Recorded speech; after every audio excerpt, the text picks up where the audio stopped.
What's up kakabsat ang naggagwapo ka nagpipintas? Kumusta na kayong lahat? Sana ay nasa mabuti kayong kalagayan habang pinapanood ninyo ang ating video sa araw na ito. At sa araw na ito ay samahan nyo kaming muli sa panibagong adventure na ating gagawin. Alam ba ninyo kung saan tayo pupunta sa araw na ito? Walang iba kundi sa Binday Dam. So ang tanong, handa na ba kayo? Kung handa na kayo, everybody, let's go! Sumanggagaling nga tayo sa Barangay Balakag, Pusurubio, Pangasinan. At ang ating pupuntahan ay isang barangay ng San Fabian.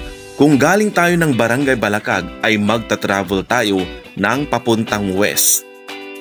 Sa pagpunta nga natin sa Binday Dam ay madadaanan natin ang tinatawag nating Tapaw. Ang Tapaw ay paboritong puntahan ng mga taong gustong makita ang paglubog ng araw. At ito nga ay isa sa mga ginawan ko ng content sa mga nakaraang araw. At heto nga, malapit na tayo dito sa may bandang Tapaw. At kapag narating na nga natin ang daan na maghihiwalay, sundan natin ang daan na papuntang kaliwa. Sapagkat ang daan na papuntang kanan ay papuntang Taratara Season, Pangasinan.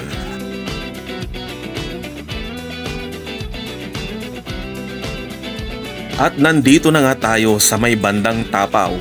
Kung mapapansin nyo, wala pang gaanong tao dyan kasi nga mataas pa ang araw. Bukod sa Tapaw ay madadaanan din natin ang Balakag Multi-Purpose Covered Court na ating ginawan din ng content nung mga nakaraang araw.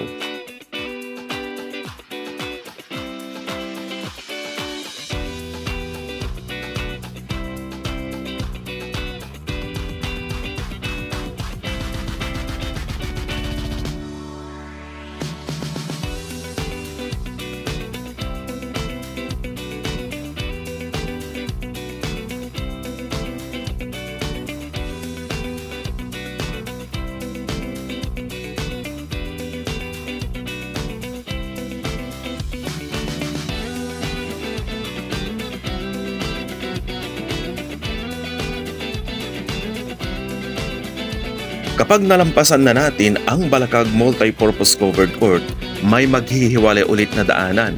Sundan lang natin ulit ang daan na papuntang kaliwa sapagkat ang papuntang kanan ay papuntang Barangay Santa Cruz proper. At heto nga at nandito na tayo sa tinawag kong Santa Cruz Little Canyon Road. Kung ating papansinin kasi ang daanan nila dito ay pakurba-kurba na parang dumadaan ka sa Canyon Road papuntang Baguio City.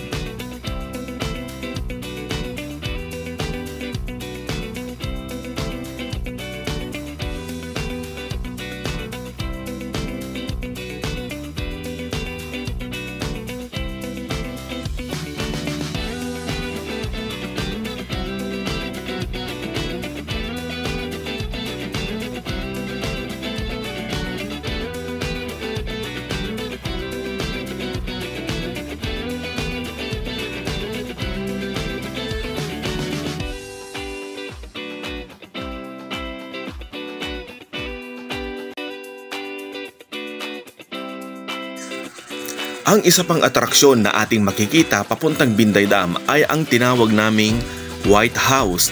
Napakaganda kasi ang bahay na ito. Hindi mo rin aakalain na may ganitong kagandang bahay na nakatayo sa lugar na ito.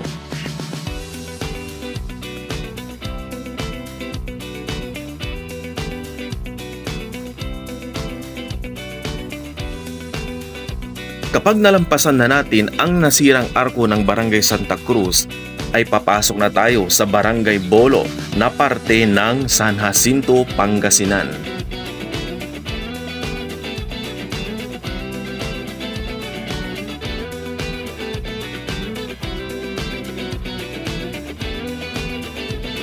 Sa parting ito ay may maghihiwalay ulit na daanan.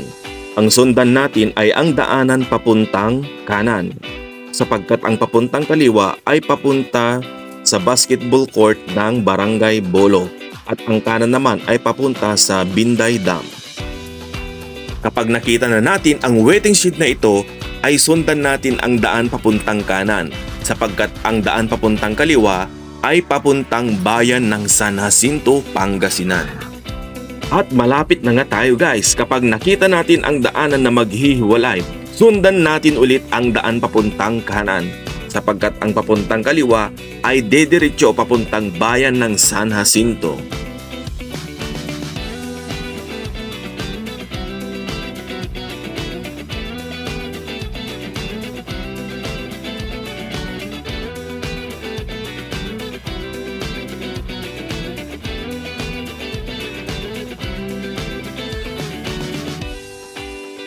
At kapag narating na natin ang parteng ito, ang sundan natin na daan ay ang papuntang kaliwa. Sapagkat dito natin makikita ang lugar kung saan natin pwedeng i-park ang ating mga sasakyan. Wala tayong problema sa pagpaparkan natin ng sasakyan sapagkat maluwang ang parking area dito sa Binday Dam.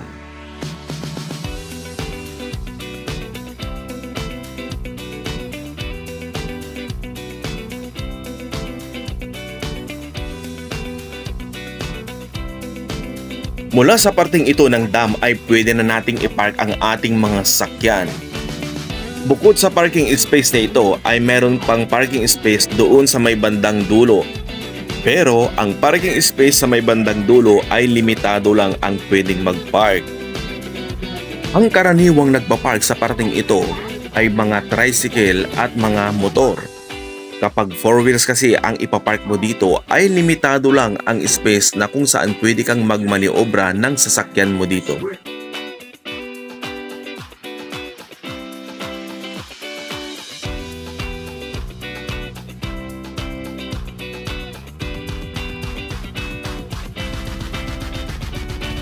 At heto na nga guys! Dito sa may bandang parking space ay makikita matatanaw na natin ang lugar kung saan pwede tayong maligo. Subali dalawa ang ating swimming area dito sa dam. May bandang malalim at may bandang mababaw lang.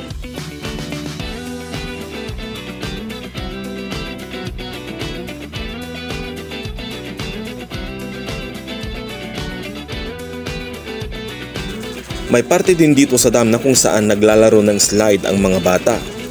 Pero mag-ingat kayo sapagkat ang slide na yan ay hindi talaga slide para sa mga bata.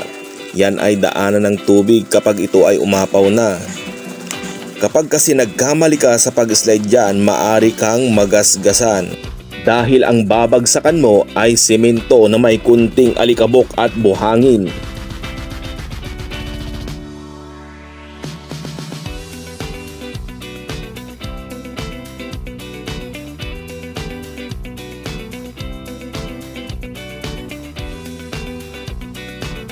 So bago tayo bumaba doon sa swimming area ay ipapakita ko muna sa inyo kung gaano kataas ang tubig dito sa dam. So kung mapapansin natin ay mababaw na lang ang tubig dito sa dam kasi nga summer na. Sa parteng ito ng dam ay makikita natin ang isang bundok na maulap.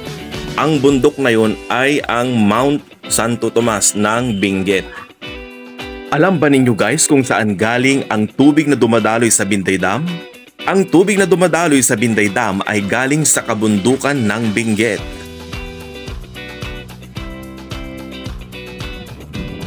At nandito na nga tayo sa control area ng dam. Makikita natin dito ang spillway ng dam. Dito kinokontrol kung gaano karaming tubig ang ilalabas mula dito sa dam.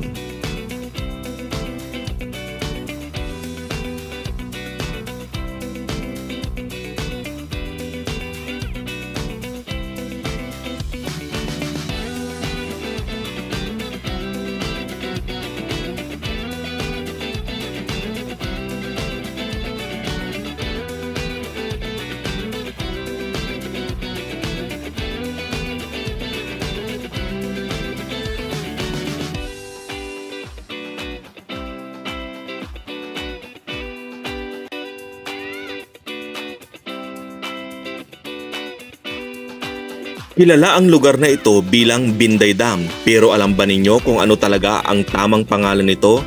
Ang pangalan nito ay San Fabian Wood River Irrigation System.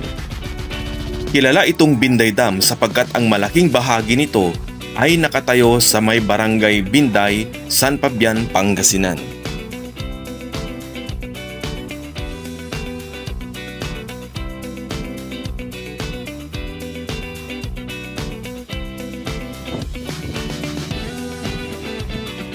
At dahil nga alas 5 na ng hapon nung pumunta kami sa Binday Dam, marami ang mga nagsisiuwian na.